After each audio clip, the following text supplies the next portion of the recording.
పవన్ కళ్యాణ్ గారు ఈరోజు అసెంబ్లీ వేదికగా కొన్ని కీలకమైనటువంటి వ్యాఖ్యలు చేశారు. అవి ఏంటి అంటే 11 మందే ఉన్నారు, కానీ 1100 మంది మాట్లాడినట్టుగా వాళ్ళు విజృంభించేస్తున్నారు అనేటువంటి మాటలు. ఇక్కడ పవన్ కళ్యాణ్ గారు చాలా కీలకమైనటువంటి వ్యాఖ్యలు చేశారు. కూటమి సభ్యులు దాదాపు 164 మంది ఉన్నా కూడా ఒక్క 11 మంది వాళ్ళు ఉండి ఇష్టానుసారం రెచ్చిపోతున్నారు, ఇష్టానుసారం మాట్లాడుతున్నారు. 1100 మంది ఉంటే ఎలాంటి రచ్చ చేస్తారో అలాంటి రచ్చ చేస్తున్నారు. మనం చేసింది చెప్పుకోలేకపోతున్నామేమో, దీంట్లో ఎందుకు వెనకబడి ఉన్నామేమో అనేటువంటి ఒక క్వశ్చన్ కూడా ఆయన రైజ్ చేశారు. ఎందుకు అంటే లడ్డూ కల్తీ వ్యవహారం కావచ్చు, లేదంటే అనేక విషయాలు కావచ్చు, ఆంధ్రప్రదేశ్లో జరుగుతున్నటువంటి అభివృద్ధి గురించి కావచ్చు, పంచాయతీరాజ్ శాఖలో జరుగుతున్నటువంటి కావచ్చు, చాలా రకాలుగా ఇవేవి కూడా బయటికి చెప్పుకునేటువంటి పరిస్థితిలో కూటమి ప్రభుత్వం లేకపోయింది.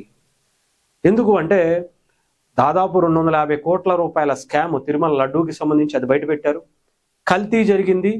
నెయ్యిలో నెయ్యే లేకుండా కృత్రిమంగా రసాయనాలతో కెమికల్స్తో కూడినటువంటి ఆ నెయ్యిని తయారు చేసి దాదాపు 20 కోట్ల ప్రసాదాలకు పైగా 20 కోట్లకు పైగానే ప్రసాదాలు తయారు చేసి హిందువులతో తినిపించి వాళ్ళ ప్రాణాలనే తీసేద్దాం అనేటువంటి కుట్ర చేసినటువంటి దాన్ని కూడా మనం బయట పెడితే అది కూడా మనం బలంగా తిప్పికొట్టలేకపోతున్నాం. వాళ్ళు తప్పు చేసి కూడా అంత బలంగా బయటకు వచ్చి మేము తప్పు చేయలేదు, మేము అసలు చాలా గొప్ప పని చేశాము, మేము ఈ దేశాన్ని ఉద్ధరించాము, హిందువులందరినీ కూడా మట్టు పెట్టేయాలనేటువంటి కుట్ర చేసినా కూడా మా వల్లే అసలు ఈ ఇష్యూ అన్నీ కూడా బయటకు వచ్చినాయని చెప్పుకునేటువంటి పరిస్థితి కూటమికి లేదు.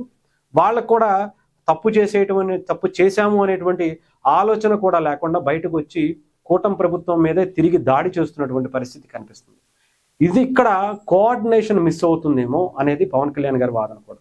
ఎందుకంటే పవన్ కళ్యాణ్ గారిని ఏమన్నంటే టీడీపీకి సంబంధించిన వాళ్ళు ఎవరు రారు, జనసేన వాళ్ళు కూడా బయటకు వచ్చి బయటకు మాట్లాడినటువంటి పరిస్థితి కూడా ఉండదు. పవన్ కళ్యాణ్ గారు చేస్తున్నటువంటి అనేక పంచాయతీరాజ్ శాఖలో కార్యక్రమాల గురించి బయటకు చెప్పుకునేటువంటి పరిస్థితి కూడా కూటమిలో వాళ్ళు కానీ లేదా టీడీపీలో ఉన్నటువంటి వ్యక్తులు కానీ ఎవరు కూడా చేయట్లేదు. నారా లోకేష్ గారికి సంబంధించినటువంటి ఏ కార్యక్రమాలైనా కానీ ఆ స్కూల్కి సంబంధించి అవి కూడా మనం బయటకు చెప్పుకోలేకపోతున్నాం. ఇన్ని గొప్ప కార్యక్రమాలు చేస్తున్నా కూడా ఎందుకని మనం చెప్పుకోలేకపోతున్నాం, ఎందుకని దాంట్లో వెనకపడ్డాం అనేది పవన్ కళ్యాణ్ గారు ఈరోజు రేస్ చేసినటువంటి విషయం. దీన్ని బట్టి వైఎస్ఆర్సీపీకి సంబంధించినటువంటి వ్యక్తులు అందరూ కూడా సోషల్ మీడియాలో ఎలివేషన్స్ ఇచ్చుకుంటూ వస్తున్నారు. మేము ఉంది 11 మందే, కానీ చూసారా 1100 మందితో సమానం అని చెప్పి పవన్ కళ్యాణ్ గారు ఇస్తున్నారు అంటే దానికి బ్యాక్గ్రౌండ్లో షార్ట్స్ కట్ చేసి రీల్స్ పెట్టుకుని జగన్మోహన్ రెడ్డి గారు హెలికాప్టర్లో దిగుతున్నటువంటి ఆయన ఒక్కడుంటే చాలు మీకు ఎలా ఉంది, అలాంటిది అసలు బయట ఉంటేనే ఎంతలా ఉంటే అసెంబ్లీకి రమ్మంటున్నారు, వస్తే ఎలా ఉంటుందో చూస్తారా అని అంటున్నారు. సరే రెండయ్య బాబు వచ్చి మాట్లాడినయ్యా అంటే ఆ 11 మందితో వచ్చి 11 నిమిషాలు దొంగచాటుగా వచ్చి సంతకాలు పెట్టి వెళ్ళిపోతుంది తప్ప అది కూడా చేయట్లేదు. సో ఏదేమైనా కానీ కూటమి కొంత 15 సంవత్సరాల పాటు ఉండాలి అంటే పవన్ కళ్యాణ్ గారు చాలా క్లియర్గా మెన్షన్ చేసి చెప్పారు.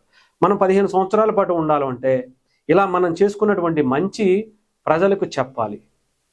వాళ్ళు చేస్తున్నటువంటి ఏదైతే ఆరోపణలు మన మీద వాళ్ళు తప్పు చేసినా కూడా ధైర్యంగా ముందుకు వచ్చి ఎలాగైతే దాన్ని వేరే విధంగా తీసుకువెళ్తున్నటువంటి పరిస్థితి కనిపిస్తుందో దాన్ని మనం కూడా తిప్పికొట్టాలి. కూటమిలో ఉండేటువంటి పార్టీలు, నాయకులు, ఎమ్మెల్యేలు, ఎంపీలు, మినిస్టర్లు అందరూ కూడా, ఎమ్మెల్సీలు అందరూ కూడా సమిష్టిగా రావాల్సినటువంటి టైం వచ్చింది అనేది పవన్ కళ్యాణ్ గారి మాటల్లో అయితే అర్థమైంది. సో డెఫినెట్గా మరి కూటమి ప్రభుత్వం ఇలాంటివి చెప్పుకోవటంలో వెనుకబడి ఉంది. పవన్ కళ్యాణ్ గారే ప్రతిసారి వచ్చి మాట్లాడితే తప్ప ఎవరు కూడా ముందుకు రావట్లేదు అనేది వాస్తవం అనే చెప్పాలి. ఇంకా ఎస్పెషల్లీ జనసేనకు సంబంధించినటువంటి ఎమ్మెల్యేలు, మంత్రులు, ఎమ్మెల్సీలు, మిగతా నాయకులు ఎవరు కూడా పవన్ కళ్యాణ్ గారు చేసినటువంటి కార్యక్రమాలను కానీ, పవన్ కళ్యాణ్ గారిని అవతల వాళ్ళు విమర్శిస్తున్నా కానీ, అటు అంబటి రాంబాబు కావచ్చు, జడా శ్రవణ్ కావచ్చు, పెద్దినాని గారి కావచ్చు, ఇలాంటి వీళ్ళందరూ ఎవరైనా కానీ మాట్లాడుతున్నప్పుడు కనీసం వచ్చి కౌంటర్ ఇవ్వటం అనేది కూడా జనసేన వాళ్ళు కానీ లేదా టీడీపీ వాళ్ళు కానీ మానేశారేమో అనిపిస్తుంది. నాకెందుకులే, మాకెందుకులే అనేటువంటి ఆలోచనతో ఉన్నారేమో అని అనిపించింది. అలా చేస్తే గనక కూటమి 15 సంవత్సరాల పాటు ఉండటం కష్టం అనేది పవన్ కళ్యాణ్ గారి భావనగా కూడా మనం చూడొచ్చు. సో డెఫినెట్గా అందరూ కలిసి ముందుకు వెళితేనే అక్కడ ఉండేటువంటిది ఆషామాషి కాదు. ఎందుకంటే రౌడీ రాజ్యాలతో చాలా రకాలైనటువంటి చరిత్ర ఉన్నటువంటి వ్యక్తులు వాళ్ళు. ఏ రకంలో ఏ రోజు ఏ రకమైనటువంటి ఇది మారుస్తారో అటు మారుస్తారో మనకు తెలియదు.